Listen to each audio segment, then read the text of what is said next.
நம்ம பார்த்துருக்கோம் பகிரங்கமாக. அது நிறைய குற்றவாளிகள் தொடர்ச்சியாக வந்து பார்த்திங்கன்னா கை உடஞ்சி வருவாங்க.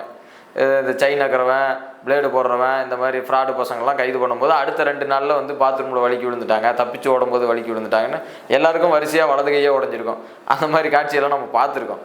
ஸோ அதே போல் அப்படி வந்து முந்தைய கால வரலாறு அப்படி தான் சொல்லுதுங்கும் போது நீங்கள் சவுக்கு சங்கர் தாக்கலைங்கிறதுக்கான எந்த முகாந்திரமும் இல்லை. நீங்கள் அடிச்சிருக்கீங்க, தாக்கியிருக்கீங்கன்ற குற்றச்சாட்டு இருக்குது. பின்னாடி அவர் வழக்கறிஞர் சொல்கிறாரு, சவுக்கு சங்கரும் வெளியில் வந்து சொல்லுவார்னு வைப்போம்.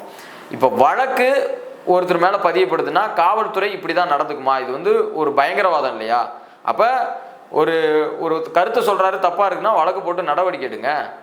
அது எப்படி வந்து ஒரு தாக்குதலை ஏற்படுத்துறது, அச்சத்தை ஏற்படுத்துறது, பயத்தை ஏற்படுத்துறது? அவர் வண்டியில் கூட்டு போய் விபத்து நடக்குது, அந்த காணொலியை பார்த்தா அது விபத்து மாதிரியே தெரியல, திட்டமிட்டு செய்யப்பட்ட விஷயமா இருக்குது.